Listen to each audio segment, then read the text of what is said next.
Elon Musk প্রযুক্তি খাতে নতুন নতুন উদ্ভাবন নিয়ে এমনিতেই সবসময় আলোচনায় থাকেন। সবশেষ আলোচনায় আসেন যুক্তরাষ্ট্রের প্রেসিডেন্ট নির্বাচনকে কেন্দ্র করে। ডোনাল্ড ট্রাম্পের পক্ষে বাজি ধরে প্রকাশ্যে রাজনীতির মাঠে দাপিয়ে বেড়ান এই প্রযুক্তি জায়ান্ট। তার হাত ধরেই টেসলা, স্পেস এক্স এবং নিউরালিঙ্কের মতো বৈপ্লবিক প্রতিষ্ঠান সারা বিশ্বে রাজত্ব করছে।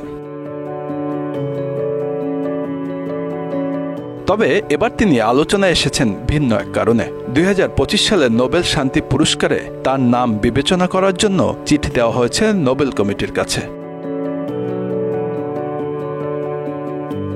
ইউরোপিয়ান পার্লামেন্টের সদস্য ব্রাঙ্কো গ্রিমস ঘোষণা করেছেন বাক স্বাধীনতা এবং মানবাধিকারের পক্ষে অবিচল থাকার জন্য ইলন মাস্ককে 2025 সালের নোবেল শান্তি পুরস্কারের জন্য বিবেচনায় দেওয়ার জন্য তিনি চিঠি দিয়েছেন। নরওয়েজিয়ান নোবেল কমিটির কাছে আনুষ্ঠানিকভাবে চিঠি পৌঁছে দেওয়া হয়েছে।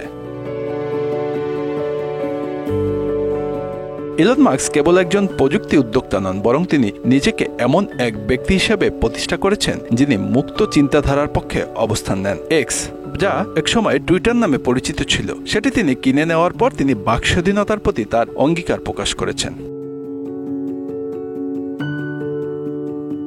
তবে এই চিঠি নিয়ে বিতর্কও কম নয়। সমালোচকদের মতে প্রযুক্তি উন্নয়নের ক্ষেত্রে তার অবদান গুরুত্বপূর্ণ হলেও শান্তি প্রতিষ্ঠার ক্ষেত্রে তার ভূমিকা প্রশ্নবিদ্ধ। তাছাড়া মার্কিন প্রেসিডেন্ট ডোনাল্ড ট্রাম্পের ঘনিষ্ঠ হওয়ার কারণে অনেকেই তার নোবেল মনোনয়ন নিয়ে আপত্তি তুলেছেন।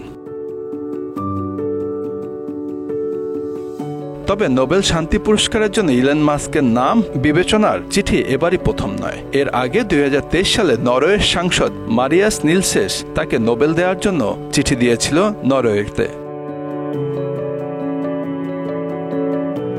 Bangla affairs news desk.